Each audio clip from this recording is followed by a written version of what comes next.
Bonjour, bienvenue à tous. Merci d'être avec nous aujourd'hui. Nous allons commencer dans quelques instants. En attendant, vous pouvez écrire dans la boîte chat qui vous êtes et d'où vous nous rejoignez. Nous vous demandons de sélectionner un canal de langue. Pour changer de canal, cliquez sur le petit globe en bas et à droite de votre écran Zoom et sélectionnez le canal anglais ou français. Après, vous pouvez couper la version audio originale. Chaque participant doit sélectionner une langue afin de s'assurer que vous pouvez écouter tous nos intervenants. Vous pouvez également choisir si vous voulez continuer à voir les sous-titres pendant la session. En ce moment, vous devrez les voir automatiquement, mais si ce n'est pas le cas, vous pouvez les activer en cliquant sur l'icône avec 2C en bas de votre écran Zoom. Si vous souhaitez cacher les sous-titres plus tard, vous pouvez cliquer encore sur la même icône et choisir Masquer les sous-titres dans le menu qui apparaît. Ces sous-titres sont générés par une fonction automatique de Zoom et peuvent donc ne pas être exacts à 100%. Sur la plateforme Zoom, les sous-titres sont uniquement disponibles en anglais pour le moment.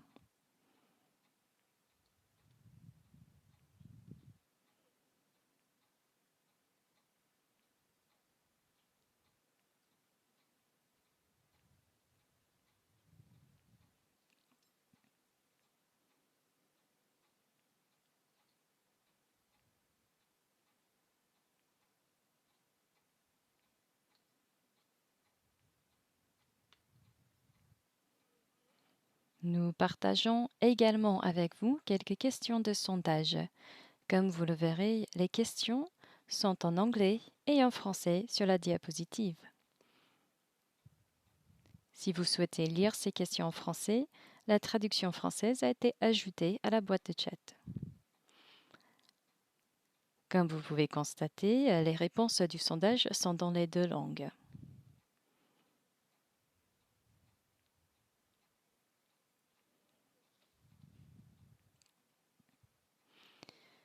Veuillez prendre un moment pour vous présenter dans la boîte de chat, dire qui vous êtes et d'où vous nous rejoignez. Sélectionnez un canal de langue. Choisissez si vous souhaitez continuer à lire ces sous-titres pendant la session d'aujourd'hui et répondre aux questions du sondage pendant que nous attendons que d'autres participants nous rejoignent. Nous allons commencer dans un instant.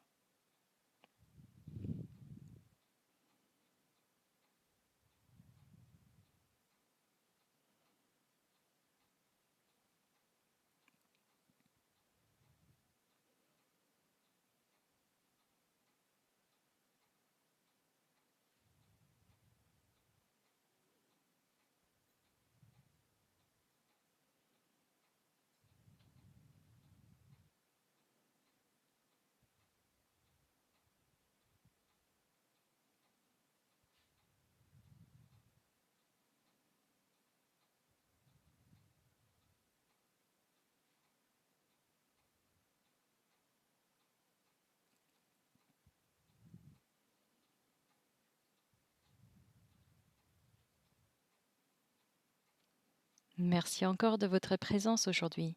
Je souhaite à nouveau la bienvenue à toutes et à tous à la session d'aujourd'hui. Je m'appelle Brittany Gutsch et je suis responsable des programmes de Knowledge Success au Centre des programmes de communication de Johns Hopkins.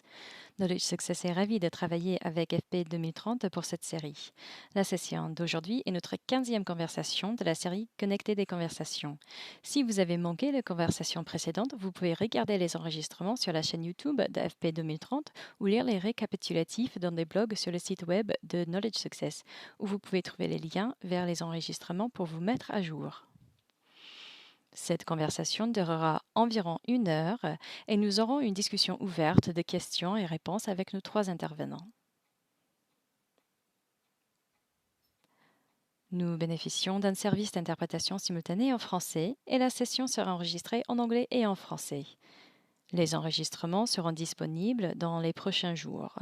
Si vous ne l'avez pas encore fait, veuillez sélectionner votre langue en cliquant sur le petit globe terrestre au bas de l'écran Zoom.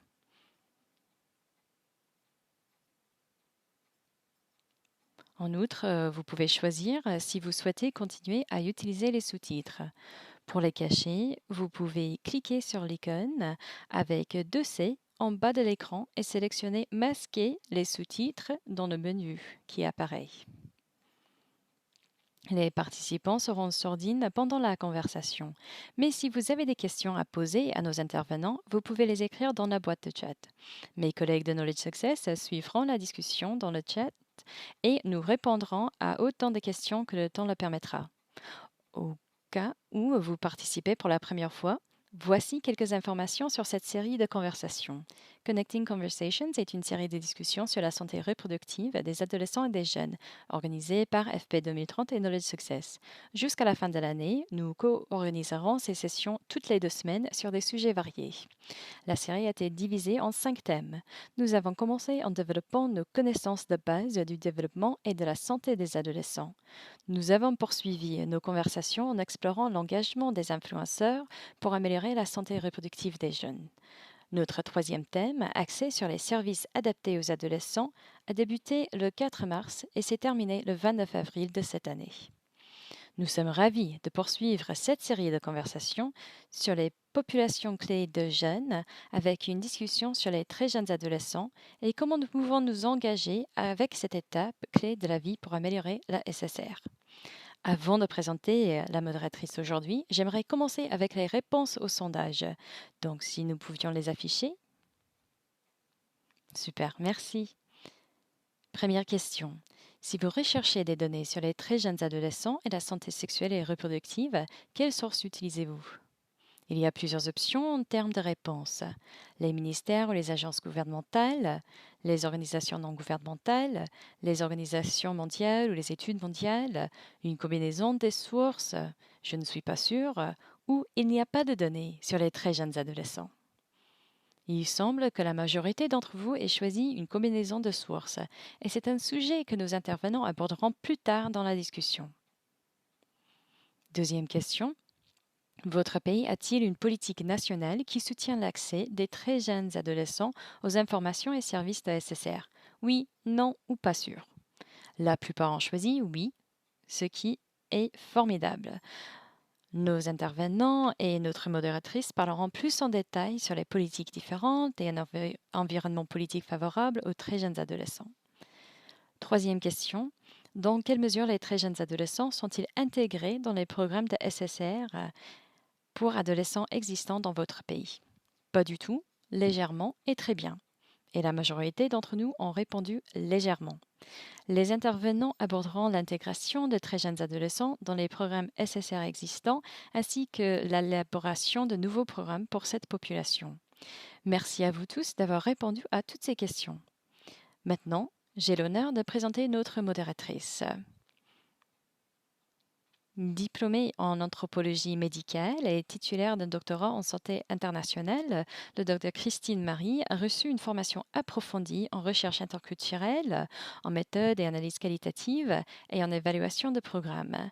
Elle est directrice de la recherche qualitative et de la recherche sur la mise en œuvre de l'enquête mondiale sur les jeunes adolescents, la GEAS, une étude menée dans 10 pays et visant à déterminer comment l'acquisition des normes de genre et la socialisation du genre influence les relations et les comportements sanitaires des très jeunes adolescents.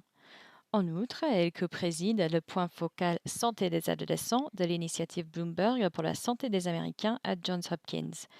Et elle dirige 3 autres études sur les adolescents vulnérables de Baltimore, afin d'explorer comment les différents contextes, le quartier, l'école et la famille, influencent la santé des adolescents.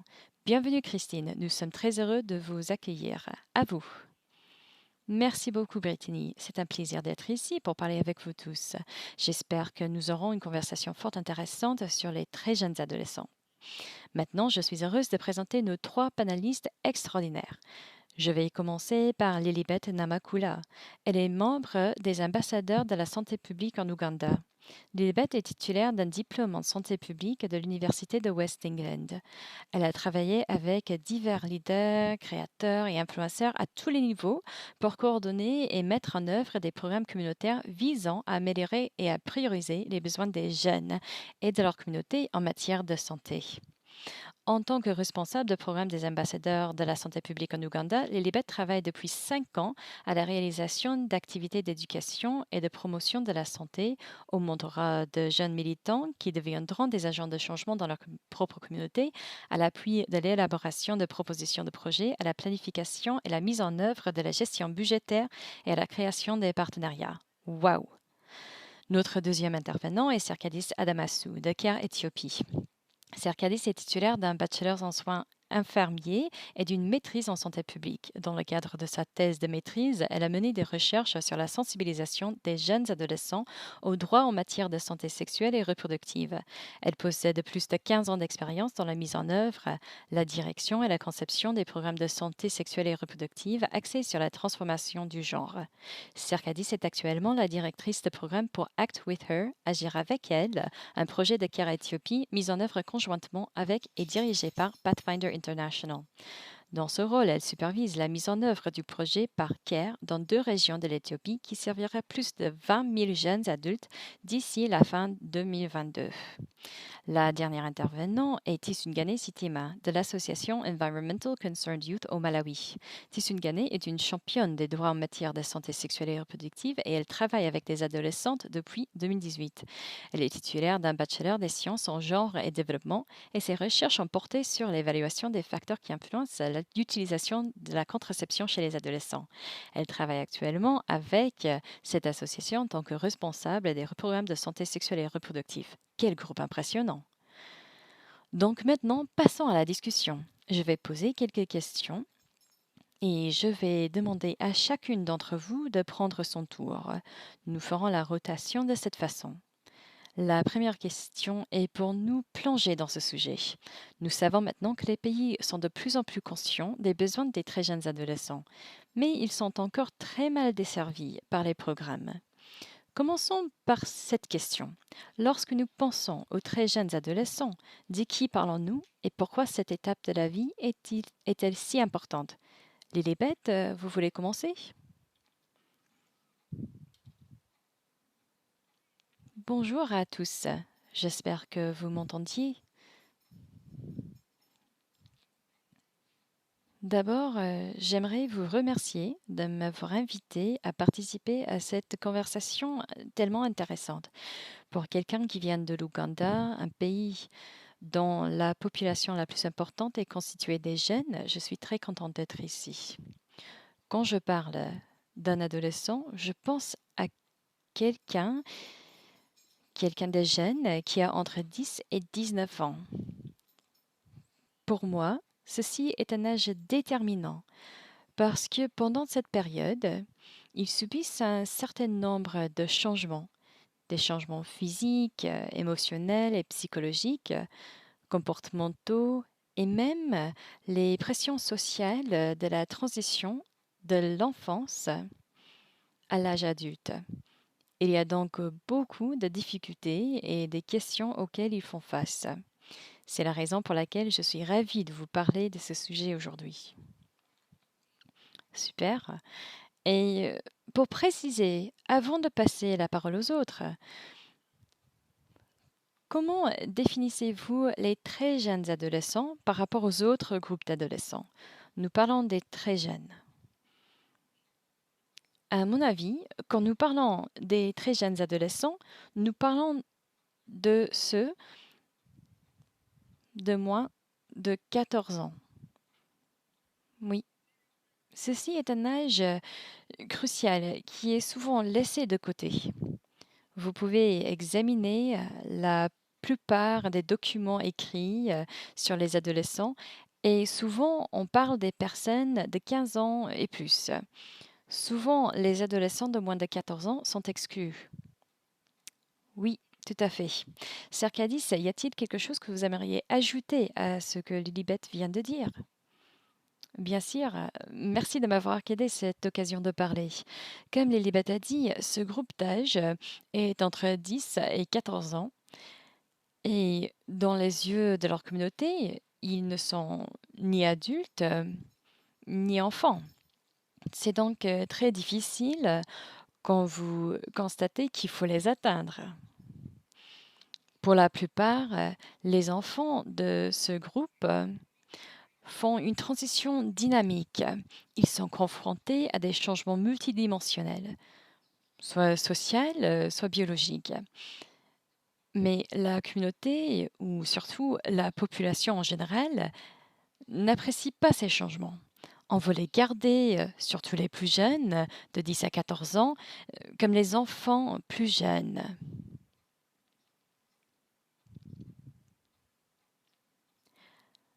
Maintenant, voilà le défi. La plupart des organisations de développement et même le gouvernement reconnaissent que quelque chose doit être fait, qu'il doit y avoir une intervention adaptée à ce groupe d'âge. Mais le défi principal est qu'il y a du travail à faire sur l'adhésion, sur la sensibilisation au fait que ces adolescents sont vraiment en train de vivre des différentes expériences complexes et que nous devons développer des différentes stratégies pour les aider. C'est une occasion de travailler avec eux, car la plupart de leurs comportements, les normes sociales, sont établies pendant cette période. Les filles sont principalement limitées, elles doivent rester à la maison, et les garçons sont invités à faire preuve de masculinité, à faire comme les hommes. Ça commence pendant cette phase. Donc, c'est le bon moment pour intervenir. Mais il y a encore des réticences. Le gouvernement craint le retour de bâton de la part de la communauté. Et la communauté pense que si nous intervenons, nous les faisons penser ou nous volons quelque chose de plus profond. Donc il y a une certaine résistance. Il y a toujours cette idée de la réputation. Mais c'est une bonne occasion d'intervenir et d'influencer les comportements, les attitudes et les normes qui se construisent et qui régissent les défis futurs. Merci. Excellente, oui. Tisungane, peut-être que vous pouvez en parler davantage, en particulier au Malawi. Pourquoi ce groupe d'âge est-il si différent des adolescents plus âgés? Pourquoi est-il tellement difficile de les atteindre avec des programmes? Tisungane, il faut activer votre microphone. Voilà. Vous m'entendez? Oui, nous vous entendons maintenant. Merci beaucoup de m'avoir invité à parler aujourd'hui. Je suis très heureuse d'être ici. Lorsque j'entends parler d'adolescents, comme mes amis l'ont déjà dit, il s'agit d'un âge entre 10 et 19 ans. Les très jeunes adolescents, qui ont entre 10 et 14 ans, sont confrontés à de nombreux défis en matière de santé sexuelle et reproductive. En effet, lorsqu'ils passent de l'enfance à l'âge adulte, ils changent physiquement, psychologiquement et socialement. Le développement physique et le développement psychologique influencent leur bien-être social et ils ont besoin d'explorer le monde, de savoir comment les gens font les choses et ce qui se passe s'ils font ceci ou cela. Ainsi, lorsqu'ils font cette exploration, ils ne disposent pas des informations nécessaires sur ce qu'ils font, surtout lorsqu'il s'agit de santé sexuelle et reproductive. Malheureusement, nos politiques de santé sexuelle et reproductive ne sont pas axées principalement sur les 10 à 14 ans. Elles commencent à partir de 16 ans peut-être, ce qui est un très gros problème. C'est très important que nous ciblons maintenant les 10 à 14 ans et discutons de la manière dont ils peuvent aborder les problèmes sexuels et reproductifs auxquels ils sont ou seront confrontés, comment nous pouvons les aider afin qu'ils comprennent mieux comment ils peuvent s'assumer pendant qu'ils traversent cette phase de vie. Super, c'est fantastique. Pour que tout le monde le sache, quand nous parlons de très jeunes adolescents, il s'agit de personnes de 10 à 14 ans. Ils sont souvent négligés parce que beaucoup de pays, beaucoup de politiques, comme Tsungane a dit, surtout dans le domaine de la santé sexuelle et reproductive, nous ignorons l'importance de ce groupe d'âge. Il est vrai que beaucoup d'entre eux n'ont pas encore eu de rapport sexuel ou ne se sont pas encore engagés dans des activités sexuelles. Mais cela ne signifie pas que, bien souvent, nous nous concentrons sur eux trop tard, à l'âge de 15 ans, quand beaucoup d'entre eux en ont 2. J'ai donc entendu des gens dire que cette tranche d'âge est une bonne occasion. C'est le moment idéal car oui, c'est une étape décisive du développement. Ils grandissent rapidement et ce serait un moment opportun pour que les programmes en profitent. Parlons maintenant des connaissances.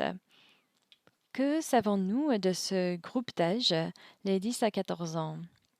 Que dit la recherche jusqu'à présent sur ce qui est important pour les programmes de santé sexuelle et reproductive qui ciblent ce groupe? Je vais demander à Circadis de commencer. Il y a beaucoup de recherches avec des objectifs communs. Comme vous l'avez mentionné, cette étape de la vie est une fenêtre de tir pour les interventions. Car la plupart des jeunes de 10 à 14 ans ne sont pas sexuellement actifs, mais ils sont quand même des adolescents. Ils passent par des différentes étapes. La recherche a suggéré que nous devions tenir compte de leurs différences lorsque nous concevons des programmes, en particulier des programmes SDSR, parce que ces groupes d'adolescents sont très jeunes et qu'il y a d'autres éléments que nous devons prendre en compte, étant donné les différentes variables. La culture, la vie sociale, le genre, par exemple. C'est très complexe. Devons penser à tous ces facteurs et prendre en considération ces variables chaque fois que nous essayons de promouvoir ou de concevoir un programme pour répondre à leurs besoins en matière de SDSR. J'aimerais parler sur les différences entre les sexes. De toute évidence, il existe une différence entre les filles et les garçons. Les filles se développent plus rapidement sur le plan biologique, tandis que les garçons le font plus tard. Tout ce que nous concevons doit être axé sur ce point, même si les garçons et les filles appartiennent au même groupe d'âge. Les filles sont une population plus vulnérable en matière de santé et de droits sexuels et reproductifs, en raison de la façon dont les normes de genre les affectent. Par exemple, les filles de cette tranche d'âge sont tenues de rester à la maison et sont traitées de manière plus exigeante. Leurs mouvements sont surveillés de plus près et limités lorsqu'elles atteignent cet âge, ce qui les empêche d'avoir accès aux informations et aux services dont elles ont besoin. L'influence de leurs parents et de leurs tuteurs est énorme à ce moment-là. Les interventions axées sur les filles sont donc très importantes pour les aider. Par exemple, les études ont montré que les programmes axés sur l'éducation des filles, sur l'aide à l'hygiène menstruelle, sur la création d'espaces sûrs et de systèmes de soutien pour elles les aideront à atteindre leurs objectifs et leurs aspirations. Cela ne veut pas dire qu'il ne faut pas travailler sur l'autre partie de ce groupe d'âge, les garçons. C'est également très important de concevoir des programmes pour les garçons, car cela permet d'une part de répondre à leurs besoins spécifiques et d'autre part de les aider à avoir de la compassion et à soutenir les filles, ce qui signifie que nous aurons une attitude d'égalité entre les sexes et une génération solidaire en partenariat pour l'avenir. Donc, pour obtenir de meilleurs résultats en matière de santé et de droits sexuels et reproductifs, il faudrait s'attaquer à l'ensemble du système socio-écologique et impliquer toutes les personnes qui entourent les filles. Mais il pourrait être efficace de se concentrer sur les filles et sur les projets qui leur sont destinés. Ce que je vois dans les recherches que j'ai trouvées, et j'ai lu de nombreux articles. Merci beaucoup. Très bien, oui. Tisungane, à vous maintenant. Que savez-vous? Qu'avez-vous constaté dans les études sur ce groupe d'âge? Ces informations sont-elles pertinentes au programme en matière de santé sexuelle et reproductive? Veuillez activer votre microphone, Tisungane. Ah, toutes mes excuses. Pas de souci. Oui, tout à fait. Il est essentiel que les programmes d'éducation sexuelle atteignent ces adolescents. Comme nous l'avons déjà expliqué, pendant cette période de transition, ces jeunes, surtout les filles, veulent explorer. Et voilà le problème. Les jeunes ne demandent pas à leurs parents ce qu'ils peuvent faire parce que souvent, de nos jours, leurs parents ne sont pas très ouverts avec eux. Les parents les considèrent comme des enfants qui ne peuvent rien faire de mal ou peut-être qui ne peuvent pas s'engager dans des activités sexuelles. Mais les adolescents s'adonnent à des activités sexuelles. Ils font des expériences, ils testent, ils font tout ce qu'ils peuvent pour savoir comment avoir des relations sexuelles. Ils ont tous ce besoin de tâter le terrain. Les laisser de côté est donc un grand problème, car si nous ne les aidons pas à ce jeune âge, nous serons confrontés à de nombreux problèmes à l'avenir. Par exemple, la propagation du VIH. Les jeunes peuvent s'engager dans des activités sexuelles sans une bonne compréhension des risques. Ils manquent des connaissances sur la façon dont ils peuvent se protéger. Ils n'ont pas suffisamment de connaissances et ils ne savent pas où et comment accéder aux services de santé sexuelle et reproductive. Il est impératif de renforcer leurs compétences de vie en commençant par ces groupes d'âge. Où se trouvent ces groupes d'âge? Merci. Très bien, merci. À vous. Lilibet, pouvons-nous développer cette discussion sur ce que nous savons à ce sujet? Une chose que j'aimerais que vous abordiez est la suivante. Nous avons beaucoup entendu parler des restrictions imposées aux filles, et il me semble que l'on mette davantage l'accent sur les filles dans cette tranche d'âge. Mais que savons-nous sur les garçons? Devrions-nous simplement faire fi des garçons dans cette tranche d'âge? Dites-nous à quoi nous devons penser en ce qui concerne les garçons de 10 à 14 ans et leurs risques. Merci Christine. Tout d'abord, je voudrais rebondir sur ce qu'elles ont dit mes collègues. Très souvent, nous nous intéressons plutôt aux filles, car elles sont considérées comme plus vulnérables. Je peux vous donner un exemple. J'ai travaillé avec beaucoup de jeunes filles qui ont leurs règles de plus en plus vite, dès l'âge de 8 ans. Et ces filles sont troublées. Elles se demandent ce qui se passe exactement. Pourquoi je saigne à mort? Et comment cela peut être quelque chose de bien? Mais c'est une période où, malheureusement, dans certaines communautés, une fois que vous avez eu vos règles, on pense que vous avez grandi, que vous avez atteint l'âge adulte et que vous êtes prête à vous marier, que vous devrez avoir des enfants. Nous sommes poussés à penser aux filles. Cependant, les garçons sont aussi importants, car les filles ne vivent pas dans le vide. Quelque chose qui arrive à une fille est noté par les garçons. Les filles n'ont pas leurs règles dans le vide. Si j'ai mes règles et je suis maltraitée par le garçon avec qui je suis, cela aura un effet sur mon désir d'aller à l'école le lendemain. Mais surtout pour moi, peu importe que ce soit un garçon ou une fille, il est important de noter que les jeunes adolescents sont différents. Ils ont donc des besoins et des inquiétudes différents.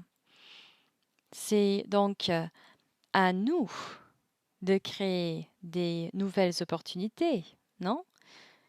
Créer un environnement sûr et solidaire, leur fournir les informations dont ils ont besoin, qu'il s'agisse d'un garçon ou d'une fille, les aider à acquérir les compétences de vie dont ils ont besoin. Enfin, les aider non seulement pendant la transition vers l'âge adulte, mais pendant toute la vie. Et puis aussi leur fournir les services de conseil et de santé dont ils ont besoin, sans penser que, oh, parce qu'ils sont de jeunes adolescents, ils sont asexués, ne connaissent rien à la sexualité. Non, ils ont besoin de services adaptés aux jeunes et les prestataires qui vont les écouter et leur fournir les services dont ils ont besoin. Merci. Excellent. Je voudrais aborder quelques détails. Je pense que vous avez tous évoqué des idées importantes, des aspects importants de la vie des jeunes adolescents. Pour faire un peu de publicité pour l'étude sur laquelle je travaille, la GEAS, en menant cette étude, nous avons appris que tout d'abord, en examinant le contexte des garçons et des filles dans différents cadres culturels, il y a beaucoup de similitudes, mais il y a aussi des aspects très différents dans l'éducation des garçons et des filles qui les orientent vers différents types de risques. Je vais vous présenter un exemple. Vous l'avez déjà mentionné, mais je pense que c'est un point à souligner. Avant la puberté, avant qu'ils ne commencent à se développer, les garçons et les filles sont relativement proches. Ils jouent ensemble, ils sont des amis d'enfance et personne n'en fait tout un plat. Dès qu'ils commencent à approcher de cet âge, nous avons constaté qu'il y a une séparation entre les garçons et les filles. Et dans de nombreux contextes, les filles en particulier reçoivent des messages selon lesquels on ne peut plus faire confiance aux garçons. Vous ne devrez pas être en compagnie de garçons. Elle l'entend surtout des parents, mais aussi des enseignants, des médias et même de leurs amis. Et qu'est-ce que cela fait? Cela donne l'impression qu'elles sont si différentes qu'on est obligé de les séparer et qu'elles sont inégales à bien des égards. Encore quelque chose que nous avons observé et que vous avez déjà évoqué, est que les parents, à cause de tout cela, gardent leurs filles plus proches, de sorte que l'espace dans lequel elles se retrouvent est restreint. Tandis que les garçons, quand ils commencent à se développer, c'est oh, ils sont forts, ils n'ont plus besoin de notre protection, ils peuvent partir. Mais cela les pousse également vers des environnements plus risqués. Ils n'ont pas la même supervision que les filles. Il y a donc différents types de risques. Et il s'agit simplement de nous faire comprendre qu'il existe de nombreux canaux différents par lesquels les jeunes entendent que le sexe opposé est différent et qu'ils ne devraient pas être vus ensemble, autant qu'ils l'étaient dans leur enfance. Je pense qu'il s'agit d'un concept important et d'un résultat de recherche qui était vraiment intéressant, du moins pour nous, à savoir que c'est un phénomène courant dans plusieurs cultures. Cela dit, j'aimerais passer à la question suivante.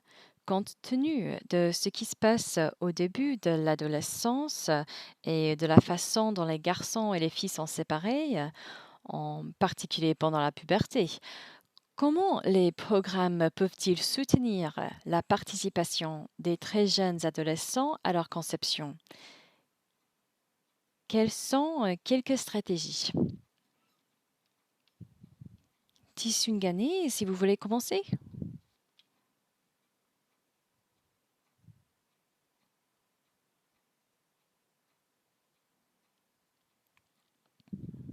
D'accord. Oui. Pour que nous puissions aider ces jeunes adolescents, il faut qu'ils aient plus d'informations sur la santé sexuelle et reproductive. Ils doivent avoir accès aux services de santé sexuelle et reproductive. Ils doivent être traités de manière égale parce que même s'ils vivent tous des expériences différentes, ils traversent la même période de vie, la puberté. Il est donc préférable que des services de santé adaptés aux jeunes soient fournis dans chaque partie du pays, qu'il s'agisse d'une clinique ou d'un autre centre sanitaire. De plus, certaines activités peuvent être organisées dans les écoles, comme des clubs où les adolescents, garçons et filles peuvent partager leurs expériences ou en outre des séances de conseil pour qu'ils aient une meilleure connaissance et compréhension d'eux-mêmes pour développer des compétences de vie. Pour parler de ces sujets à partir du primaire et au secondaire et aux universités. Ils devraient avoir des connaissances sur la façon dont ils peuvent se gérer, sur la façon dont ils peuvent se comporter les uns avec les autres. Ils ne devraient pas se voir différemment. Les jeunes, garçons et filles, devraient interagir. Ils devraient tout faire ensemble. Avoir le courage de prendre soin d'eux-mêmes, même si les filles ont commencé à avoir leurs règles ou à vivre des expériences physiques de développement et de croissance.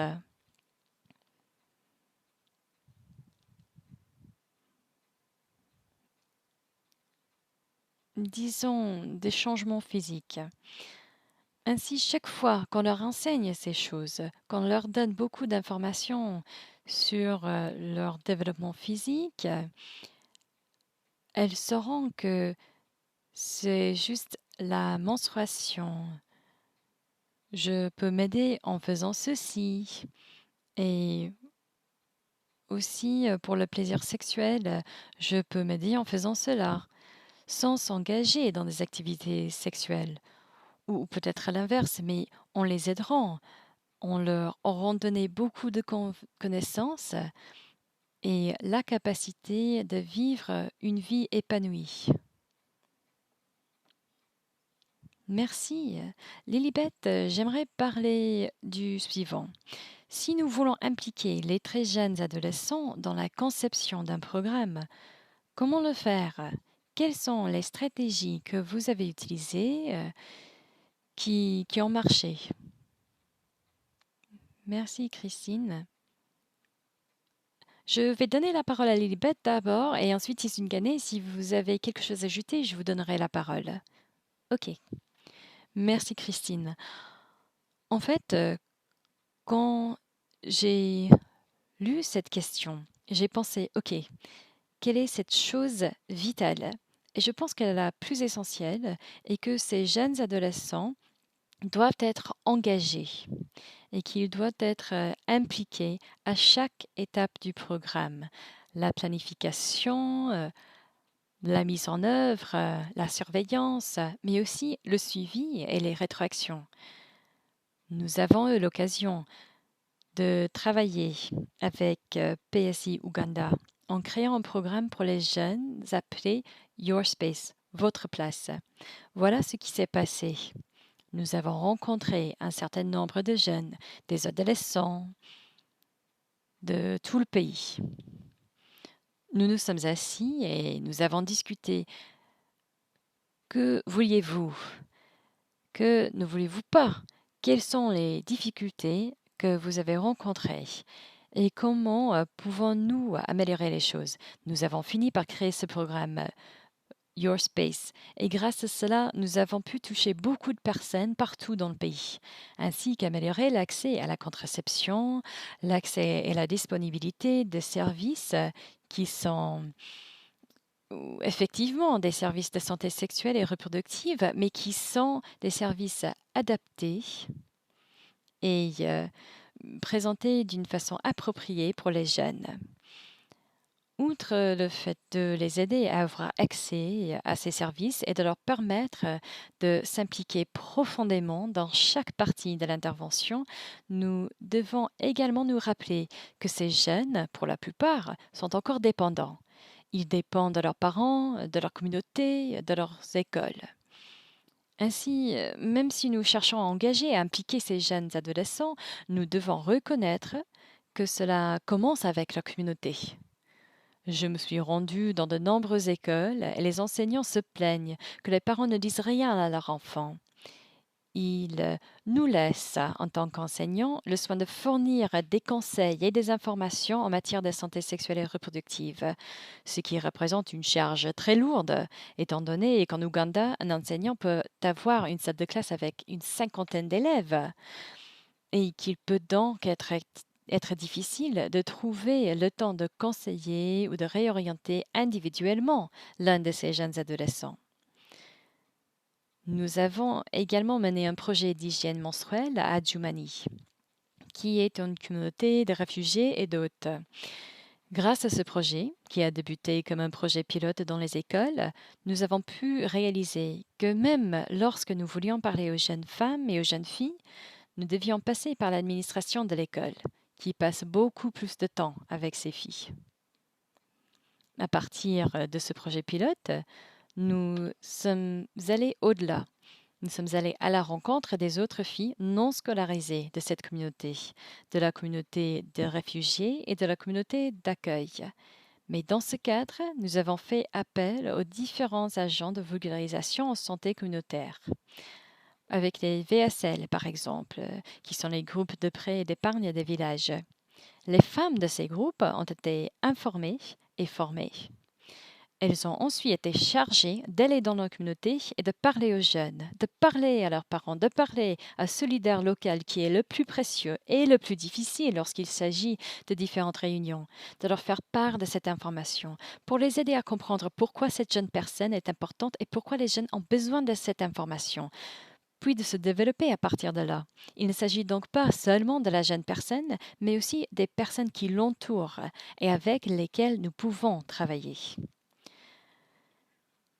Parce que nous avons parlé du point précédent et les garçons, même dans ces formations, parmi les personnes de la communauté que nous avons formées et les jeunes que nous avons touchés, oui, les filles sont une partie importante, mais les garçons sont aussi très importants parce qu'ils sont ceux qui permettent aux filles de penser, OK, on ne va pas me juger, ils ne me jugent pas, ils ne vont pas se moquer de moi et ricaner plus tard. Mais ensuite, il y a un garçon qui se lève et dit « Oui, je sais ceci, cela et cela sur les menstruations, je vais parler avec ma sœur et ma famille et le dire à ma mère et à ma tante. C'est un champion. » Et il prend les devants. Je pense donc qu'en plus des jeunes, le travail avec la communauté est également très important. Merci Lilibet, c'est fantastique. Circadis, à vous maintenant. Nous avons parlé des difficultés de travailler avec des très jeunes adolescents. Par exemple, parfois il faut passer par les administrateurs de l'école. Avez-vous vu des modèles de travail réussis avec de très jeunes adolescents ou si vous n'en avez pas encore vu, quels sont les éléments dont vous pouvez vous inspirer pour améliorer l'engagement de très jeunes adolescents dans la conception d'un programme? Oui, merci encore pour cette discussion. Permettez-moi de commencer par les projets réussis. Par exemple, pour le projet avec lequel nous travaillons actuellement, le projet Act with Her, agir avec elle, en premier lieu, nous avions besoin d'informations très réelles sur le statut des jeunes adolescents pour concevoir un projet. Nous avons appris ce qu'ils voulaient, ce qu'ils ne voulaient pas, ce qui allait les attirer ou ce qui n'était pas attrayant pour eux, plutôt que d'avoir conçu un projet entre nous et d'avoir lancer ce projet, de l'avoir mis en œuvre, en faisant cela, vous vous exposez à l'échec. Nous avons donc fait participer à un groupe de discussion pour comprendre ce qu'ils pensaient vraiment de certaines des choses que nous voulions aborder. Pour être plus précis, par exemple, nous voulions offrir aux filles ce que nous appelons un transfert d'actifs. Si vous demandez aux parents, il y a certaines choses qu'ils veulent que leurs adolescents obtiennent. Mais lorsque nous prenons le temps de parler aux adolescents, ces jeunes adolescents de 10 à 14 ans, nous commençons ensemble et nous réfléchissons à ce qu'ils veulent vraiment comme soutien. Il peut s'agir de rester à l'école, d'éviter le mariage précoce, et les résultats sont très intéressants. Ce que les filles disaient, c'était que nous devions les aider à continuer à fréquenter l'école ou ne pas les obliger de se marier. Certaines choses, quand vous les dites en tant que parent ou adulte, semblent ne pas avoir de substance. Mais en fait, cela pourrait avoir une grande incidence dans la vie d'une adolescente.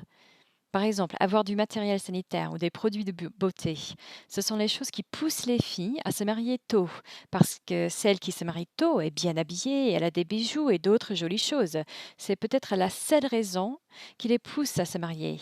C'est le facteur qui les pousse vers le mariage précoce. Il faut donc les impliquer dans des discussions de groupe pour comprendre leur point de vue, pour tester le matériel ou l'approche avec eux, pour voir ce qu'ils en pensent.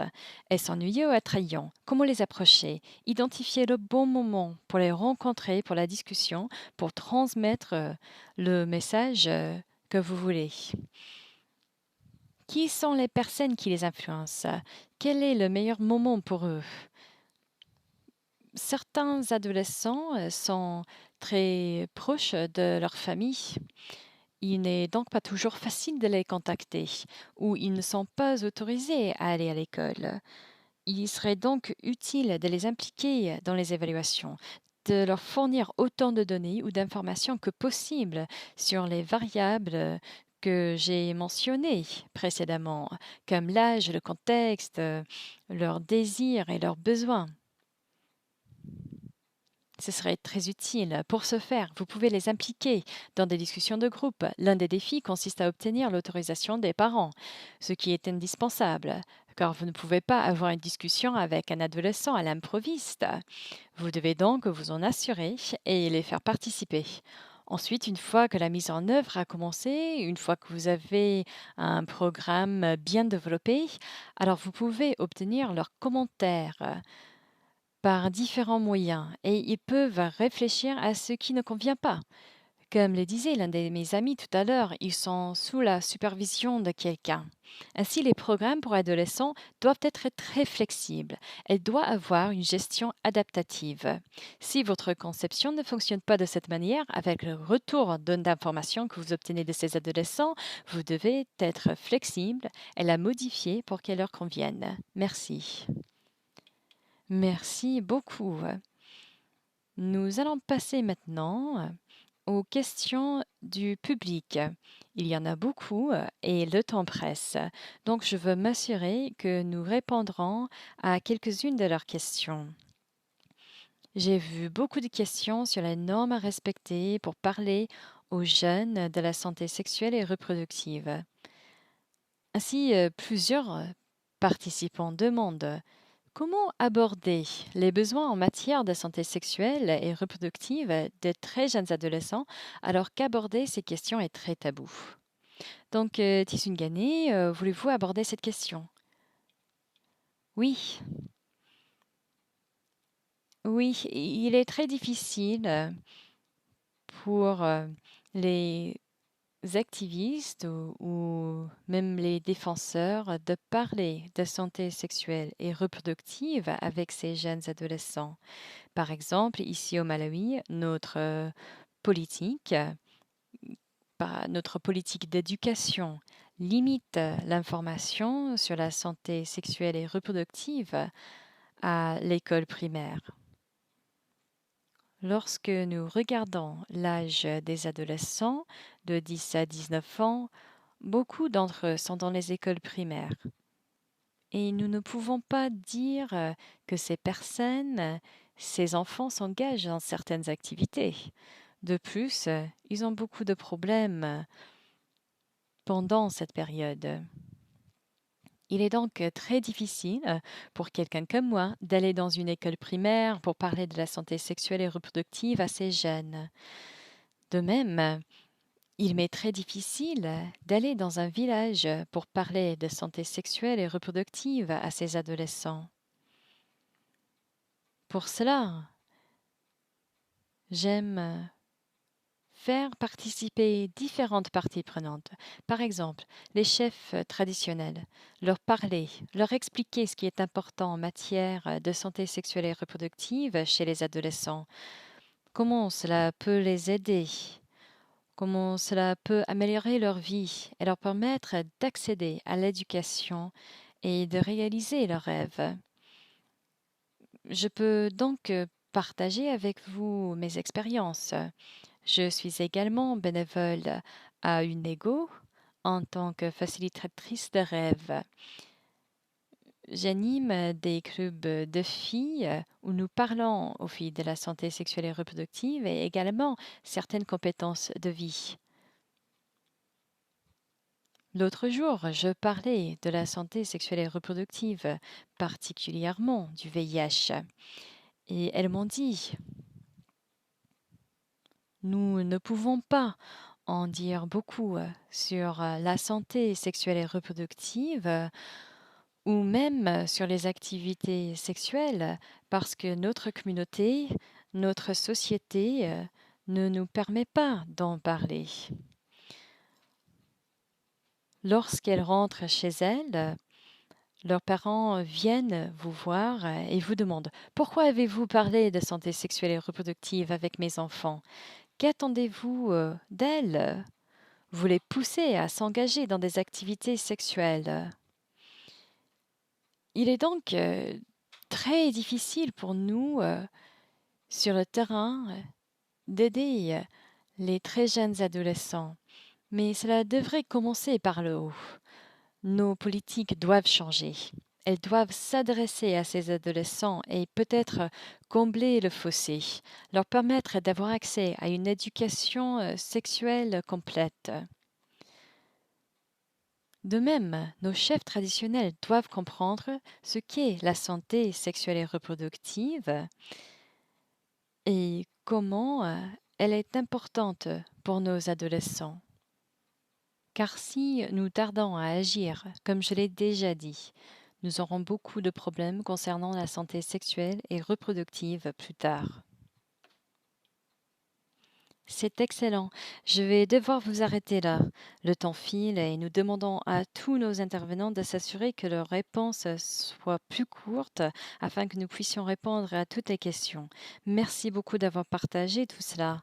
Je vais passer à la question suivante. Je vais poser cette question à Circadis. Les jeunes ou les organisations de jeunesse luttent souvent pour mettre en œuvre des programmes face au manque de soutien des partenaires, des bailleurs de fonds ou des gouvernements. Comment pouvons-nous plaider en faveur de programmes destinés aux très jeunes adolescents? Quelles sont vos réflexions à ce sujet? Ma principale suggestion serait d'utiliser des défenseurs pour plaider en faveur de ces programmes. On dit souvent que le renforcement des capacités des adolescents plus jeunes et plus âgés est un problème pour les adolescents.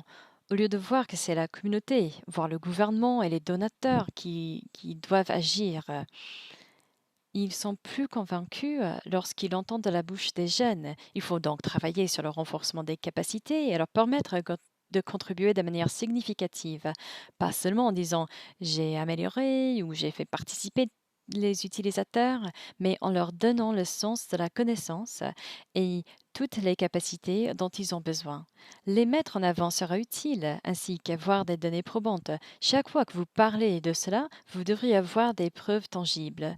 Parce que dans la communauté, la première chose qu'on va demander est: c'est comme ça depuis des années, rien n'a changé. Pourquoi essayez-vous de changer les choses maintenant?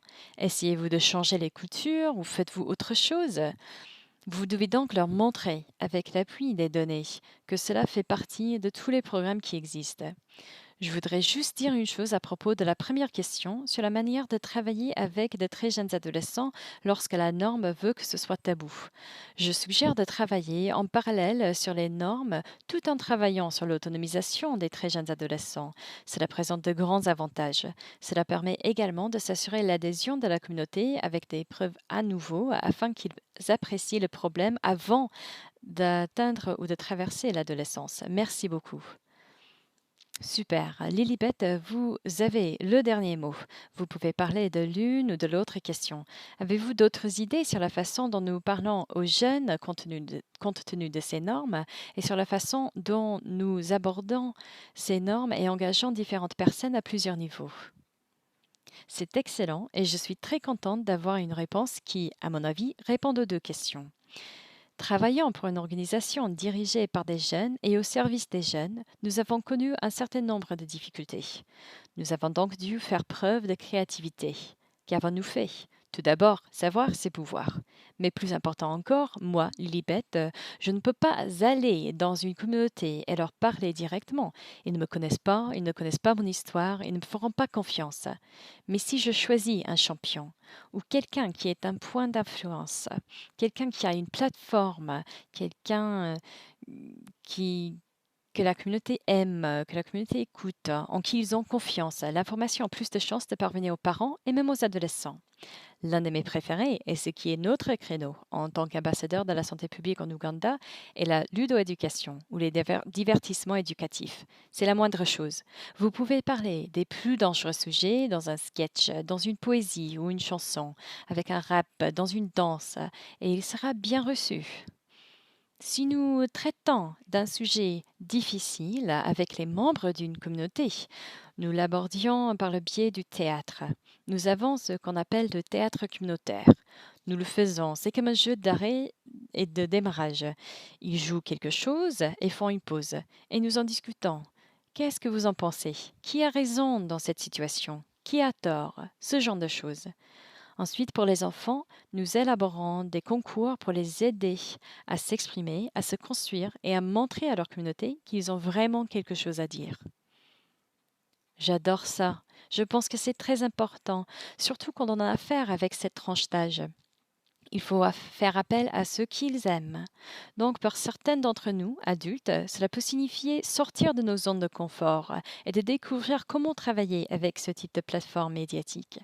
Donc, merci beaucoup à tous les intervenants. C'était une excellente conversation. Je suis surprise que le temps ait passé si vite. Cela montre à quel point cette discussion est intéressante et à quel point je pense que ce sujet est important. Je tiens vraiment à remercier chacun d'entre vous d'avoir partagé vos expériences et vos observations. Je voudrais simplement résumer certains des points clés dont il faut se souvenir. Tout d'abord, cette tranche d'âge de très jeunes adolescences est une étape très déterminante. Nous l'appelons souvent une fenêtre d'opportunité. Nous savons qu'à ce stade, ils ont déjà acquis et dans certains cas cimenté leurs attitudes et leurs croyances sur le genre. Un participant a dit que nous devrions commencer encore plus tôt et je suis d'accord avec lui. Nous pouvons considérer cette approche comme une approche du parcours de vie. Encore une observation. Si nous voulons vraiment améliorer la santé sexuelle et reproductive, nous ne pouvons pas nous concentrer uniquement sur les adolescents eux-mêmes. Il y a beaucoup d'influenceurs différents. Les parents, les enseignants, tout cela, ainsi que la communauté, les chefs religieux et encore d'autres. Il est très difficile de faire ces changements si nous nous concentrons uniquement sur les adolescents. L'autre chose, juste pour en parler, est que nous devons penser à les impliquer, à leur demander de nous dire quelle est la meilleure approche. Lilibet, je pense que votre exemple de ludo-éducation, de divertissement éducatif est une excellente possibilité. Je tiens à vous remercier d'avoir partagé toutes ces choses et à remercier notre public. Et je pense qu'à ce stade, je vais passer la parole à Brittany pour dire ses derniers mots. Merci à tous et à toutes pour cette discussion dynamique. Il y a eu tellement de bonnes questions et de commentaires dans la boîte chat. C'était merveilleux d'entendre tous nos intervenants et notre modératrice aujourd'hui. Pour vous rappeler, nous publierons et enverrons enregistrement de la session du webinaire d'aujourd'hui.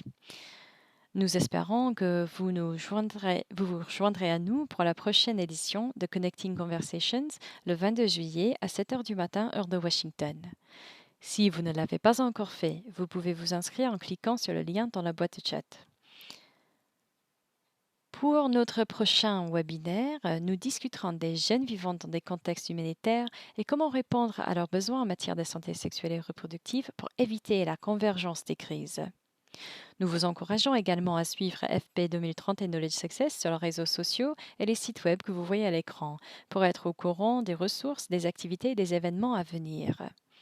Encore une fois, merci à nos intervenants et à notre modératrice d'être avec nous aujourd'hui.